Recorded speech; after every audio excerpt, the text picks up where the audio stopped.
ભરૂચમાં cyber crime પોલીસને મોટી સફળતા મળી છે। કેવાયસી અપડેટના બહાને આંતરરાષ્ટ્રીય સાયબર ગેંગ દ્વારા થઈ રહેલી ઠગાઈના મુખ્ય સૂત્રધારને ઝારખંડના જામતાડાથી ઝડપી પાડવામાં આવ્યો છે। આરોપી રાજેશ મંડલે એક્સિસ બેંકના ગ્રાહકને ફેક એપીકે ફાઇલ મોકલી 5,48,000 રૂપિયાની ઠગાઈ કરી હતી। તપાસમાં ખુલ્યું છે કે આરોપી 2,000થી વધુ લોકોને દેશભરમાં છેતરવા માટે આ ગેંગ સાથે સંકળાયેલો છે। ભરૂચ પોલીસે જનતા માટે અપીલ કરી છે કે કોઈ અજાણ્યા લિંક કે એપીકે ફાઇલ ડાઉનલોડ ન કરવી, બેંક સંબંધિત માહિતી કોઈ સાથે શેર ન કરવી। હું ભરૂચના તમામ નાગરિકોને અને સાથે સાથે બીજા બી તમામ નાગરિકો કે જે આ વિડીયો જોઈ રહ્યા છે એમને આપના ચેનલના માધ્યમથી જણાવવા માંગીશ કે હાલમાં ભરૂચ ક્રાઇમ પોલીસ દ્વારા અને સાયબર ટીમની દ્વારા જે કેસ ડિટેક્ટ કરવામાં આવ્યો છે અને જે આરોપીની ધરપકડ અમે જામતારાથી કરી છે એ લોકોની 2018 જેટલી સંખ્યામાં લોકોની સાથે ચીટિંગ કરેલું છે।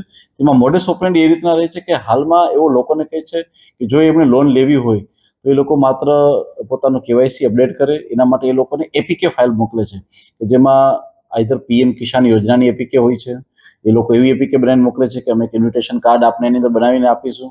એ સિવાય એ પોલીસમાં જે ઈ ચલણ આવતા હોય છે તો ઈ ચલણના પૈસા ભરવા માટે બી આપણા ઓનલાઈન ભરાઈ જશે, આપમાં ફાઇલ ડાઉનલોડ કરી લ્યો, આ પ્રકારની લોભામણી જાહેરાત આપી અને લોકોને ફાઇલ મોકલતા હોય છે। અને આ ફાઇલ જ્યારે ડાઉનલોડ થાય છે ત્યાં તાત્કાલિક જ મોબાઈલ જે છે એ આપણો હેક થઈ જાય છે અને આવા મોબાઈલ એકવાર હેક થઈ ગયા પછી એ આપણા મોબાઈલની સાથે કોઈ પણ વસ્તુ કરી અને આપના સાથે સાયબર ક્રાઇમનો ગુના આચરતા હોય છે। તો હું લોકોને રિક્વેસ્ટ કરવા માંગીશ કે આવી કોઈ પણ અજાણી લિંક આવે કે જેમાં તમને ફાઇલ ડાઉનલોડ કરવાનું કહેવામાં આવે છે તો આપ લોકો જે છે ફાઇલ ડાઉનલોડ ના કરશો।